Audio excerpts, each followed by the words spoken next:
भारत की राजनीति में कांग्रेस की जड़ें सबसे गहरी हैं, क्योंकि स्वतंत्रता के समय से ही इसने भारत की अधिकांश सरकारों का गठन किया है। भारत में व्यापक उपस्थिति से भारत की पहली और प्रमुख पार्टी बन गई।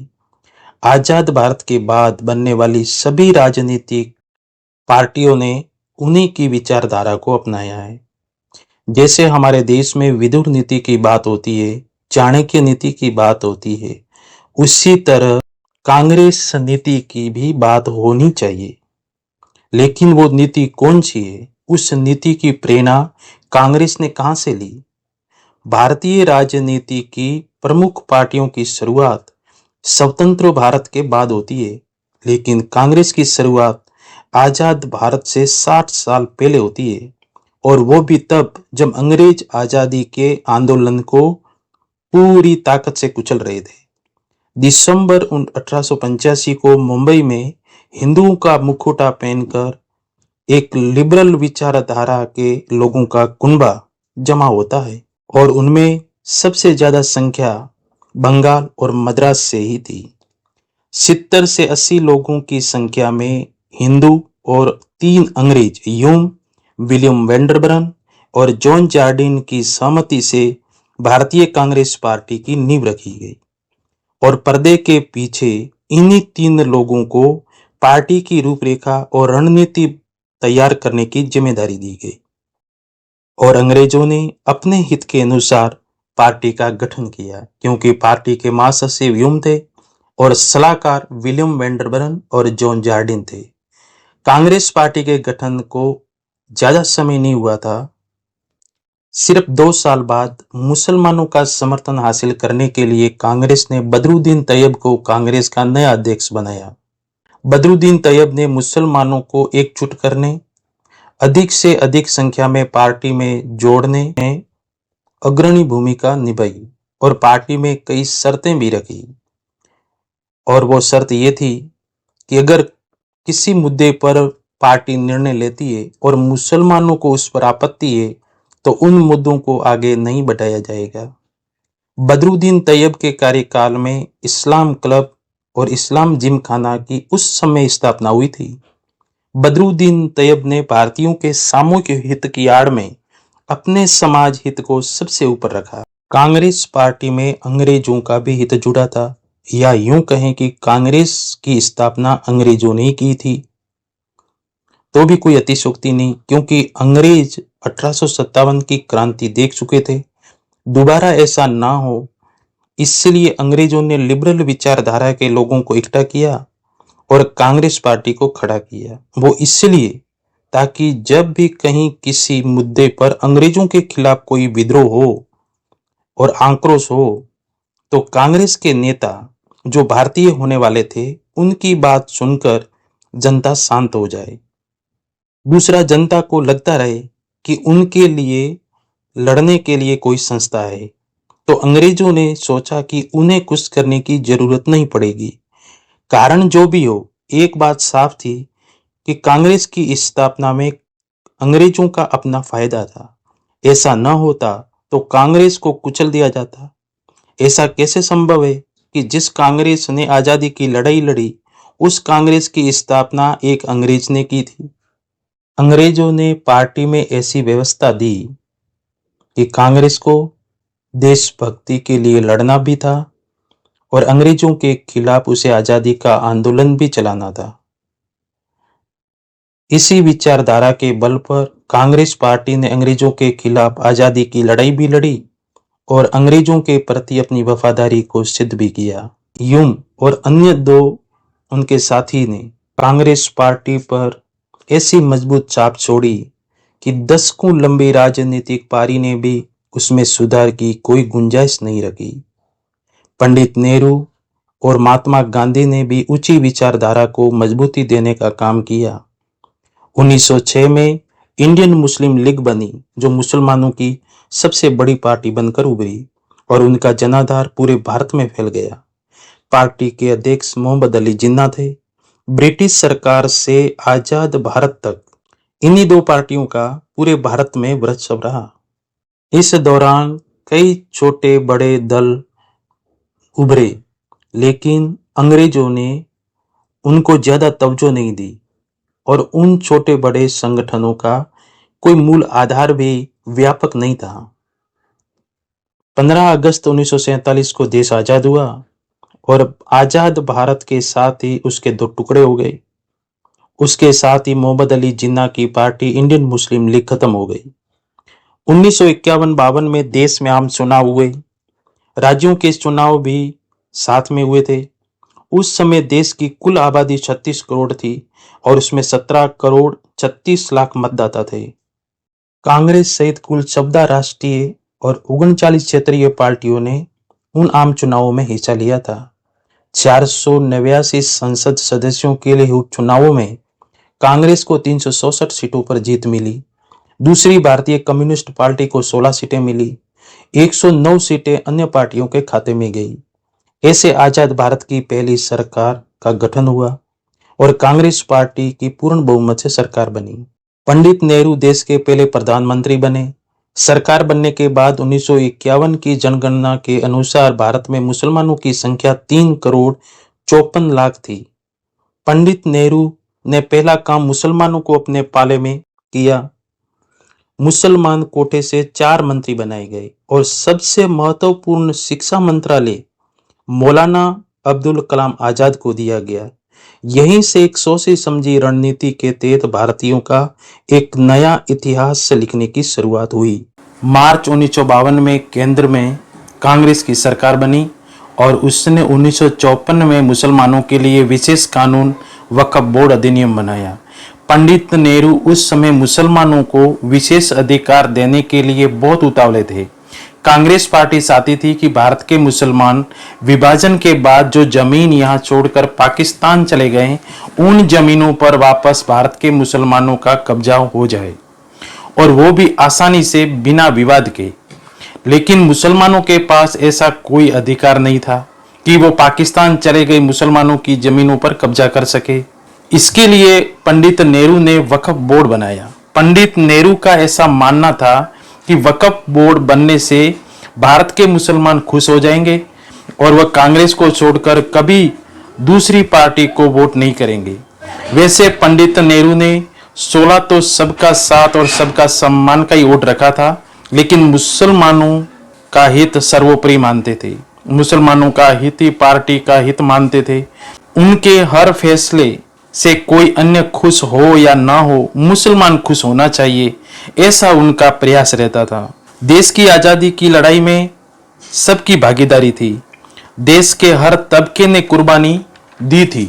देश के हालात सभी के लिए एक समान थे, लेकिन नेहरू को हमेशा चिंता इस विशेष वर्ग को लेकर कुछ ज्यादा ही थी। विशेष वर्ग ही देश के दो टुकड़े करने के लिए जिम्मेदार भी था। लेकिन पंडित नेहरू चाहते थे कि सभी भारत के मुसलमान कांग्रेस पार्टी से हमेशा जुड़े रहे। इसीलिए बिना देर किए भारत की आजादी का विशेष सम्मान मुसलमानों को देना उचित समझा। उस समय विश्व के कुछ ही गिने चुने देशों में ही वक्फ बोर्ड बना था। भारत लोकतंत्र धर्मनिरपेक्ष सेकुलर देश था। भारत में इस कानून की इतनी ज्यादा जरूरत क्यों थी, ये या तो पंडित नेहरू बता सकते थे या कांग्रेस पार्टी। उस समय देश में समस्याओं की कोई कमी नहीं थी। बड़े कदम उठाने की सख्त जरूरत थी। जनता को संसाधनों की और मूल अधिकारों की जरूरत थी। लेकिन कांग्रेस की सरकार ने अपना पहला कर्तव्य मुसलमानों को खुश करना अपनी सफलता माना और मुसलमानों के लिए पंडित नेहरू ने संविधान में संशोधन कर दिया। लेकिन 1925 में अंग्रेज सरकार में बना हिंदू मंदिर नियंत्रण अधिनियम कानून को नए बने संविधान में भी बरकरार क्यों रखा, ये कौन बताएगा। अगर नए संविधान में इसे जोड़ भी दिया था तो नेहरू चाहते तो हिंदुओं को खुश करने के लिए हिंदू मंदिर नियंत्रण अधिनियम कानून को हटा सकते थे। लेकिन नेहरू ने इसे उचित नहीं समझा, क्योंकि नेहरू को सिर्फ मुसलमानों की चिंता थी, हिंदुओं की नहीं। नेहरू ने कभी हिंदुओं की परवाह की ही नहीं। कांग्रेस का यह रवैया तब से है जब से कांग्रेस पार्टी बनी थी। इसलिए नेहरू ने हिंदुओं के साथ हमेशा पक्षपात रखा था और उन्होंने हिंदुओं की कभी परवाह नहीं की। पंडित नेहरू की 3 बार सरकार बनी और तीनों ही समय न विपक्ष था और न ही विपक्ष का नेता, इसलिए हर फैसले को अमली जामा पहनाना बिल्कुल आसान था। 1951 से लेकर 62 तक हुए 3 आम चुनावों में कम्युनिस्ट पार्टी को तीनों चुनावों में कांग्रेस के बाद सबसे ज्यादा सीटें जीती थी। इसलिए विपक्ष की भूमिका में तो नहीं थी, क्योंकि विपक्ष के पास नंबर नहीं थे। आजाद भारत से आज तक ज्यादातर इतिहासकार कम्युनिस्ट विचारधारा से आने वाले लोगों को ज्यादा महत्व दिया जाने लगा। भारतीय इतिहास पर सबसे ज्यादा चोट इन्हीं लिबरल लोगों ने की है। 1951 में भारत में एक 18% की शिक्षा दर थी, यानी कि 100 में से 18 लोग ही पढ़े लिखे थे। देश ने मुगलों के अत्याचार और अंग्रेजों की गुलामी की मानसिकता का एक लंबा दौर देखा था। लोगों ने आजादी के समय उस परिस्थिति को स्वीकार कर लिया और उसे समझौता कर लिया। जनता सरकार के हर निर्णय के साथ खड़ी रही। उन दिनों प्रसार का माध्यम था नहीं, इसलिए लोगों तक सही जानकारी प्रसार का माध्यम या तो रेडियो था या अखबार, और अखबार भी सीमित संख्या में ही छपते थे।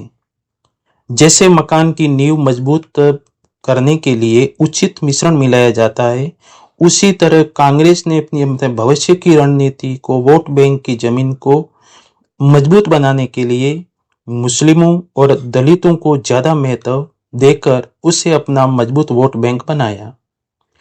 दलितों और मुसलमानों के लिए राजनीतिक और सामाजिक अधिकारों के लिए वो सबसे आगे रही।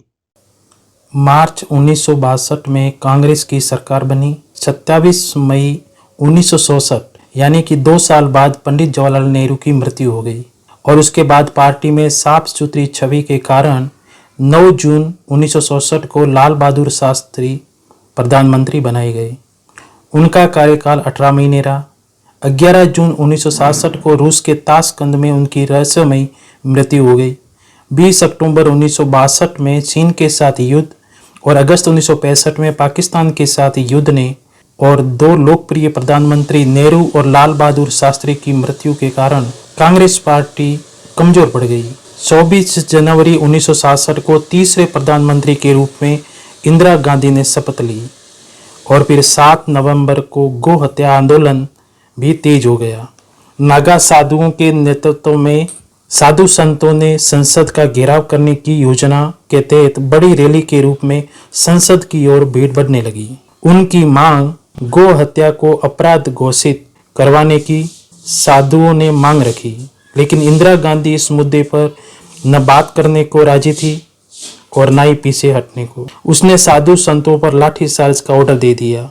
इंदिरा गांधी अंग्रेजों ने जिस तरह से आंदोलनों को कुचला था, उसी हथियार का इस्तेमाल कर इस आंदोलन को कुचलना चाहती थी। लाठीचार्ज के बाद नागा साधु संत उग्र हो गए और इंदिरा गांधी ने पुलिस को गोली चलाने का आदेश दे दिया। पुलिस ने अंधाधुंध गोलियां चलानी शुरू कर दी, जिसमें बड़ी संख्या में साधु संत मारे गए, सैकड़ों लोग घायल हो गए, हजारों प्रदर्शनकारियों को गिरफ्तार कर लिया गया। हिंदू आज भी इसे काला दिन मानते हैं। मीडिया में मरने वालों का सही आंकड़ा तो नहीं मिलता, लेकिन कहते हैं कि 1500 के करीब लोग मारे गए थे और इसे गो हत्या को लेकर पंडित जवाहरलाल नेहरू भी संसद में धमकी दे चुके थे कि अगर गो हत्या पर प्रतिबंध कानून संसद में पास होता है तो मैं इस्तीफा दे दूंगा, क्योंकि नेहरू गो हत्या के सख्त विरोध थे। क्योंकि पंडित नेहरू को डर था कि अगर गो हत्या प्रतिबंध कानून संसद में पास हुआ तो मुसलमान नाराज हो जाएगा, और इंदिरा गांधी ने भी मुसलमानों को खुश करने के लिए ही यह नरसंहार किया था। लेकिन यह देश की विडंबना देखिए, 4 महीने बाद देश में आम चुनाव हुए और कांग्रेस फिर से सत्ता में आ गई और इंदिरा गांधी प्रधानमंत्री बन गई। 1970 में इंदिरा गांधी ने देश में परिवार नियोजन की शुरुआत की। 1971 में गरीबी हटाओ का नारा देकर इंदिरा गांधी एक बार फिर सत्ता पर काबिज हो गई। 1971 का साल भारत पाकिस्तान के युद्ध के लिए भी जाना जाता है। 1971 में बनी कांग्रेस की सरकार में सब कुछ सही नहीं चल रहा था। पार्टी में गुटबाजी बड़ा रूप ले चुकी थी और कई पुराने कांग्रेसी नेताओं को बाहर का रास्ता दिखा दिया गया था। इंदिरा गांधी समझती थी कि यह देश उनके पिता नेहरू की विरासत से मिला है। इंदिरा गांधी भारत को अपनी जागीर समझती थी। पार्टी में मतभेद और अपनी घटती लोकप्रियता और विपक्ष की बढ़ती लोकप्रियता से इंदिरा गांधी को परेशान कर दिया। सेकुलर भारत में मुसलमानों के तुष्टीकरण के लिए मुस्लिम पर्सनल लॉ बोर्ड की 1973 में स्थापना की। मुस्लिम पर्सनल लॉ बोर्ड के लिए इंदिरा गांधी ने विशेष नियम भी बनाए। बस यहीं से स्वतंत्र भारत में जिहाद का बीज बोया गया। 12 जून 1975 को इलाहाबाद हाई कोर्ट ने इंदिरा गांधी के चुनाव को लेकर फैसला सुनाया। अदालत ने चुनाव में गलत तौर तरीके अपनाने का दोषी माना और उन्हें चुनाव लड़ने के लिए 6 साल तक अयोग्य घोषित कर दिया। उसके बाद 25 जून 1975 को इंदिरा गांधी ने देश भर में आपातकाल लगा दिया। ये फैसला 1971 में रायबरेली लोकसभा सीट पर हुए चुनाव को लेकर था। आपातकाल में इंदिरा गांधी ने अपने विरोधियों को जेल में डाल दिया, मीडिया पर सेंसरशिप लग गई और कई विरोधी पत्रकारों को भी जेल में डाल दिया गया। देश में आपातकाल लगते ही संजय गांधी ने देश भर में नसबंदी अभियान को उग्र रूप से आगे बढ़ाया और उसके निशाने पर थी भारत की गरीब आबादी। पूरे गांव को घेर कर पुरुषों को जबरन खींचकर उसकी नसबंदी कर दी जाती थी। आश्चर्यजनक रूप से 1 साल के भीतर 65 लाख लोगों की नसबंदी कर दी गई, जो जर्मन नाजियों द्वारा की गई नसबंदियों से 15 गुना अधिक थी। और इस अभियान बड़ी संख्या में लोगों की मृत्यु भी हो रही थी। 1975 से 1977 के बीच ये अभियान इतना तेज चला कि 21 महीनों के आपातकाल में 1.25 करोड़ हिंदू महिलाओं और पुरुषों की नसबंदी कर दी गई। मुसलमानों ने नसबंदी को हराम बताया और मुसलमानों ने कहा कि नसबंदी हमारे धर्म के खिलाफ है। लोगों में आक्रोश फूट पड़ा और नसबंदी के खिलाफ प्रदर्शन होने लगे। तब जाकर इस अभियान को धीमा किया गया। ये पूरी की पूरी नसबंदी अभियान सिर्फ और सिर्फ हिंदुओं के खिलाफ ही चली थी। ये पूरा नसबंदी अभियान हिंदुओं के खिलाफ, ये पूरा अभियान हिंदू समाज और उसके परिवार को नियंत्रण करने के लिए चलाया गया था। इंदिरा गांधी और संजय गांधी दोनों का ऐसा मानना था कि भारत में बढ़ती जनसंख्या के लिए सिर्फ हिंदू ही दोषी है। कांग्रेस ने मुस्लिम पर्सनल लॉ बोर्ड बनाकर मुसलमानों को ये विशेष सुविधा दी कि वो 4 शादी कर सकता है और 20-25 बच्चे पैदा कर सकता है। उनको जनसंख्या बढ़ाने की पूरी छूट थी, लेकिन हिंदू अपनी जनसंख्या नहीं बढ़ा सकता था। इसलिए हिंदू समाज पर जबरदस्ती नसबंदी जैसी त्रासदी चलाई गई, जिसमें बच्चों से लेकर 80 साल के बुजुर्गों की भी नसबंदी कर दी गई। ये अभियान हिंदुओं के खिलाफ अपने आप में एक अनोखा था। कांग्रेस पार्टी पंडित नेहरू के कार्यकाल से ही एक ही रणनीति पर काम कर रही थी। 5 करोड़ मुसलमानों के लिए वह 45 करोड़ हिंदुओं को नाराज करने का जोखिम उठा सकते थे। उन्हें मालूम था कांग्रेस को कोई फर्क नहीं पड़ेगा, लेकिन ये भी सच्चाई थी कि एक हिंदू विरोधी की छवि बनाने के बाद भी कांग्रेस हिंदू देश में बड़ी संख्या में वोट बटोरने में कामयाब हो जाती थी और कांग्रेस जीतने का सारा यश मुसलमानों को देती थी। नेहरू ने वक्फ बोर्ड बनाया। नेहरू ने संसद में खड़े होकर ये ऐलान किया कि भारत में गौ हत्या बंद नहीं होगी। कांग्रेस ने हजारों साधु संतों की हत्या भी की। कांग्रेस ने सेकुलर भारत में मुस्लिम पर्सनल लॉ बोर्ड बनाया। आपातकाल के दौरान हिंदुओं के खिलाफ नसबंदी का जबरदस्त अभियान भी चलाया। आगे की जानकारी के लिए इस चैनल को सब्सक्राइब करें और आई बेल का बटन जरूर दबाएं ताकि नई वीडियो का नोटिफिकेशन सबसे पहले आपको मिले। इस वीडियो को लाइक करें और अपने दोस्तों को शेयर जरूर करें।